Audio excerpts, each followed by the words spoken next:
Option 1, the council directs staff to review and bring forward recommended amendments to the antenna system siting protocol for a first reading. Or option 2, that council repeal bylaw 2017-022, the antenna system siting protocol.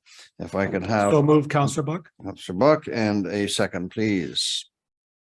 Second, Councillor Davis. Councillor Davis, thank you. And I'm just going to ask for a brief moment so I can find it in my pile. Kind of important. Okay, we are good to go. All right, then we will begin with comments from Councillor Buck, please. Thank you very much, Mr. Mayor. And John, I wanted to thank you also for this report you presented to us today. Thank you again.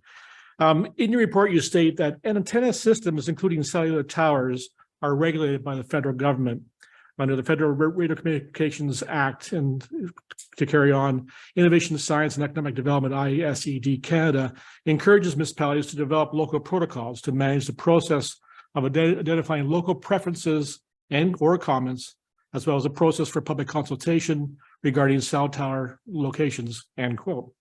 In 2017, bylaw 2017-022 was developed to address ISED's encouragement to develop local protocols to manage the process of identifying Hastings Highlands preferences and requirements regarding cell tower installations. In the last few years, there, of course, have been many changes in cellular technology. There's been a lot more research regarding the impact of wireless telecommunications. And more recently, the surge of development within Hastings Highlands, these have all made it clear to all of us, I'm sure, that our current antenna system siting protocol needs to be updated. In your report, John, you pointed out several areas you feel need attention. These include clarifying the role of municipality and, of course, the role of ISED Canada.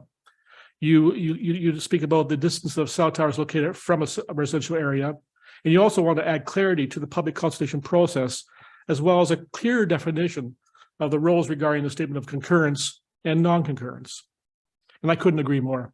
There is a time to clarify many of these points.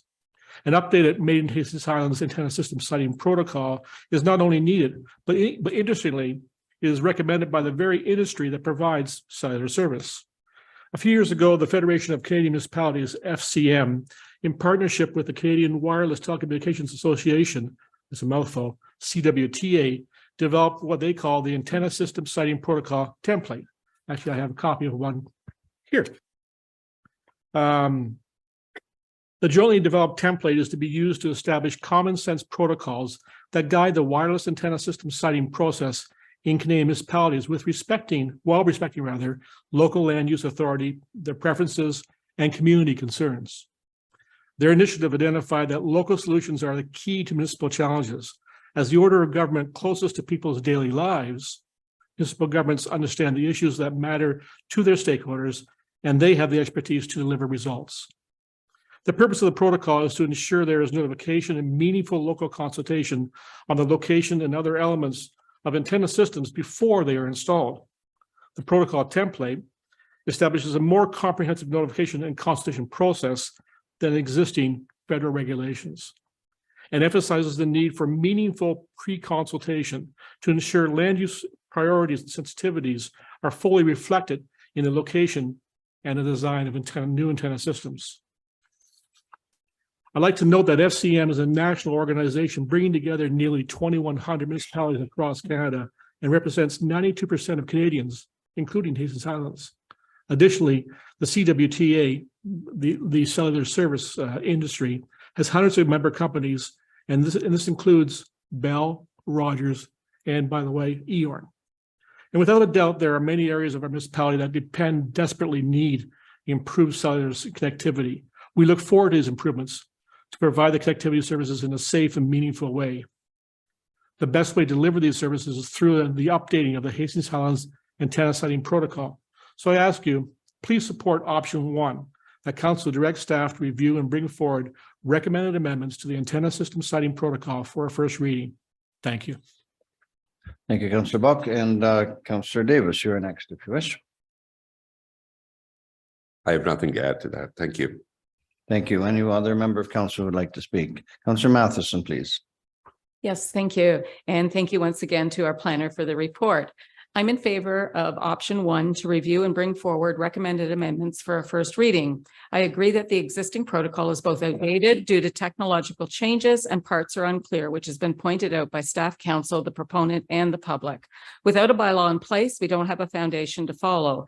We did run into problems with the North Baptiste site and the proponent wanting to conduct only virtual meetings when council specifically stated one meeting had to be in person due to the fact that at the time of writing the protocol before the pandemic, virtual meetings were not being conducted by council, so that stipulation was not included in the protocol.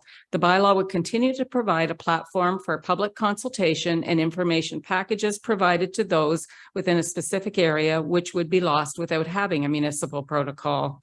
And as quoted from the Industry Canada report on policy review, Section D, protocols. Protocols have supplemented and brought clarity to many aspects of the contents of Industry Canada's CPC-2-0-03. Most of these protocols have brought the public into the CPC's local consultation process through their requirements for public hearings. Protocols have caused many local land use authorities to identify and communicate to wireless carriers their important local amenities and planning priorities that may be impacted by the siting of significant antenna installations. These developments have expedited the planning and approvals necessary for the roll out of their networks. And these protocols have been created and their contents have evolved in direct response to local concerns. The contents have been negotiated rather than imposed, and consequently, they have enjoyed a high degree of acceptance and compliance. And as seen in other circumstances and could be applicable without checks and balances in place, industry self-regulation leads to profits over health. Thank you. Thank you, Councillor Matheson. And before I just move on, I just noticed several members of the public are not here. Did they leave or are they waiting? Do you know? You didn't see them in the... Okay, I just didn't place they're waiting over there. Oh, okay. Okay, well, I just didn't want them to be left. All right, thank you. And Councillor Hagar next. Thank you. Through the chair. I'm not going to repeat a lot of these points that I had written down as well, but I am just going to say that I do agree with what Councillor Buck and Councillor Matheson has both stated. Our bylaw was put in place for a reason, and while I support updates and changes, I support keeping the bylaw with these updates and changes. I'm all for cell service, but I'm also all for the health and safety of our stakeholders. Thank you. Thank you. Any other members of council? Okay, and then I will return to the mover. Oh, sorry, staff. John, would you like to speak to this at all? Yeah, no, I don't really have any comments other than we just wanted to provide these two options to council so they can kind of make a decision on how staff can move forward. Okay, thank you. Any other members of staff wish to comment on this? All right, I think we can agree our protocol is quite vague and confusing and somewhat unenforceable. And perhaps a review would allow us to maybe clarify our role as land use authority better. So I will leave with the mover, Councillor Buck, if you would like to use your closing remarks and fill in the blank, which you kind of have already, that we're going to, which option you're going to go with. Thank you, Mr. Mayor. Barrie, Ontario, Halifax, Nova Scotia, Mississauga, Ontario, Salt Spring Island, BC, Slave Lake, Alberta, Selwyn Township, near and dear to our hearts, Ontario, Pictou County, Nova Scotia, the village of Pemberton, BC, and Hastings Highlands, Ontario, are all about a few of the hundreds of municipalities across Canada that have chosen to have local antenna system siting protocols. Big or small, these municipal authorities have recognized that local solutions are the key. And as municipalities are the order of government closest to people's lives, municipalities understand that the issues that matter to their stakeholders are important and that they have the responsibility and expertise to deliver results. We have this responsibility, the responsibility to develop and deliver an updated made in Hastings Highlands antenna system siting protocol, a protocol that protects local preferences and protects meaningful local consultation. Please support option 1. Thank you. Thank you. So that will bring us to the calling of the question, and I will read the motion one more time just for clarity. that council accept this report, antenna system siting protocol review as submitted by the municipal planner as information, and that council direct staff to review and bring forward recommended amendments to the antenna system siting protocol for a first reading. Mr. Mayor, this point of order or information, may I request a recorded vote, please? Oh, no problem. So, Madam Clerk, if you would take a recorded vote, please.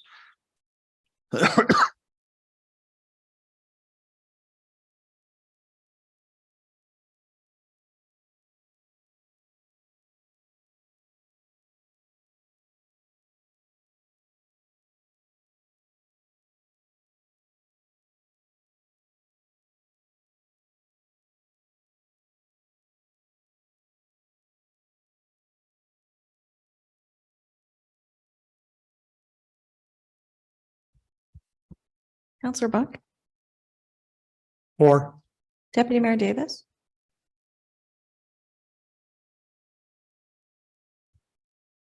Or Counselor Davis, 4. Counselor Hagar, 4. Counselor Matheson, 4.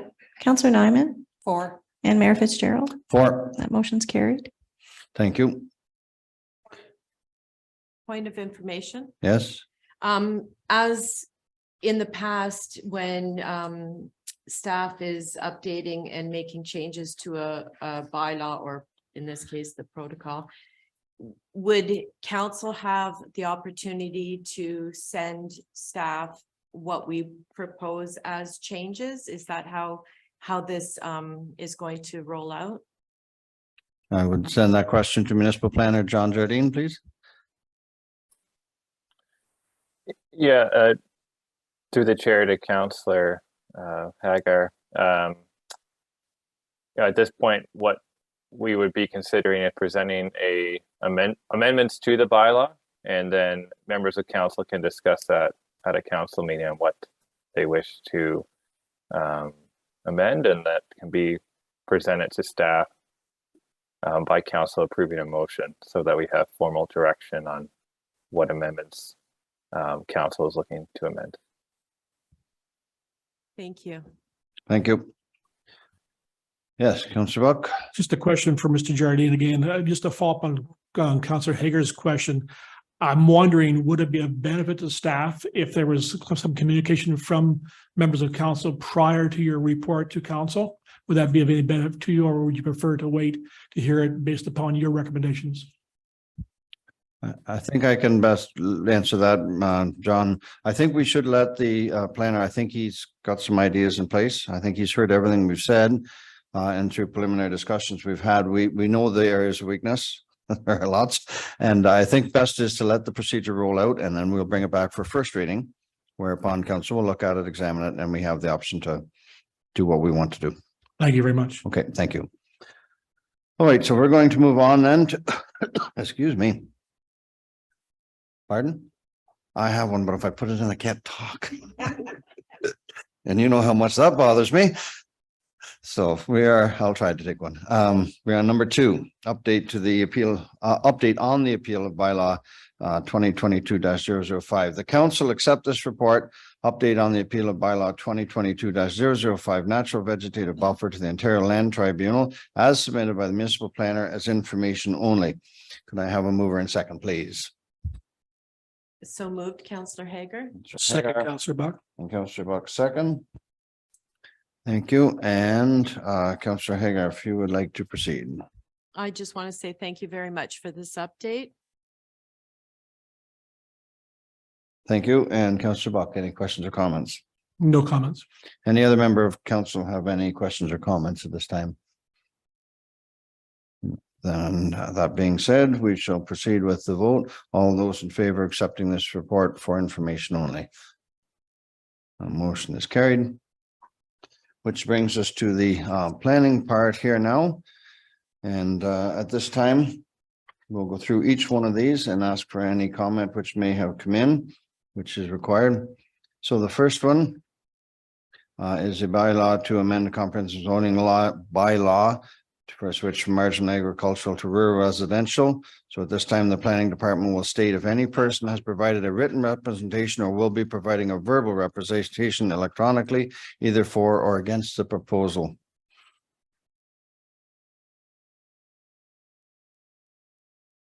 I can't hear you, John. I'm not sure if you're on mute. Apologize for that. To the chair, yes, Adrian Taylor, who is a legal representative for Michael Ahern,